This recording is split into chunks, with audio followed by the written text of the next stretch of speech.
3, hit it!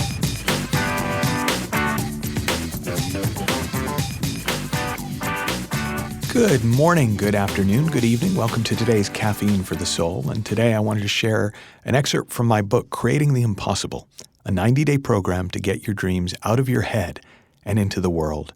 And today's excerpt is actually the epilogue to the book. It's the very last thing in the book, but it's also the very last thing I wrote.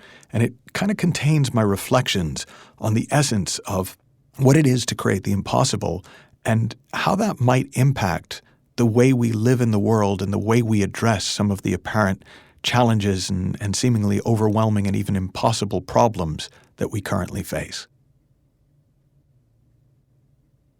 The week I began working on this book, I read a distressing, to me, article about how Mahatma Gandhi was estranged from his eldest son, Harilal, throughout his adult life.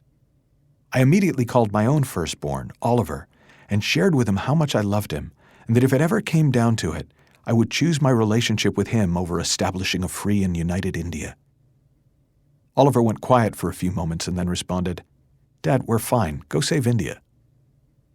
We live in a world that is as socially and politically divided as at any point in my lifetime. Diseases like cancer and AIDS have claimed more lives in the past 50 years than the Black Death of the bubonic plague killed in the 14th century. Will we ever find a way to make sure every man, woman, and child goes to bed with food in their stomach? A cure for disease? A world where feelings of stress, pressure, and exhaustion seem more like minor mental illnesses than the inevitable side effects of a life well lived? How can we improve the health of our loved ones, the health of the planet, physically, socially, economically? Is there any point in even trying? It seems far from coincidental to me that in the past few days, as I've been reflecting on how to bring this book to a close, 3 separate people asked me what the core message of the book is, the one thing they need to know if they want to create the impossible in their own life and work. One was a college student, one a budding rapper, one an already successful musician. The student wanted to know how she could bring about an end to racism. The budding rapper to understand how to overcome his reluctance to commit to moving forward with his career. The musician how to sell over 1 million records in a world where all the traditional distribution routes have disappeared or changed beyond recognition. Fortunately, the answer for each of them was the same. When it comes to any impossible project, the how is almost always revealed to us along the way and almost never visible when we begin. The reason something looks impossible is precisely because we can't see any way for it to come about. So to keep trying to figure out how something will happen before diving in and creating it is like continually looking for the Eiffel Tower when you're nowhere near Paris. What you can't see is far more a function of where you're standing than how hard you're looking. So if you're wondering how to bring about social justice, your answer will be found in the process of working towards social justice. If you want to know how to advance your career, the answer or answers will arise as you engage more fully in the very next step that occurs to you to take. And whether you want to sell 1 million records, find a cure for cancer, win an Oscar, launch a new business, bring about an end to social inequality, feed the planet, or save India, the how will become apparent only when you step into the arena and begin. As former U.S. President Theodore Roosevelt famously said, "It is not the critic who counts, not the man who points out how the strong man stumbles or where the doer of deeds could have done them better.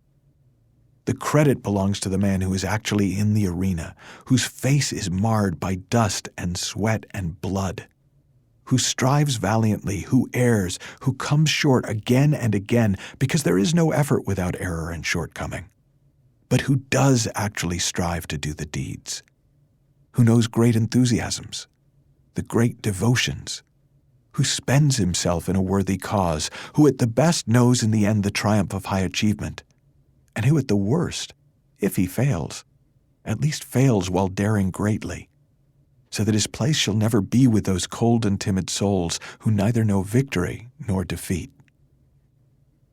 Or in the words of Marianne Williamson, God heard us.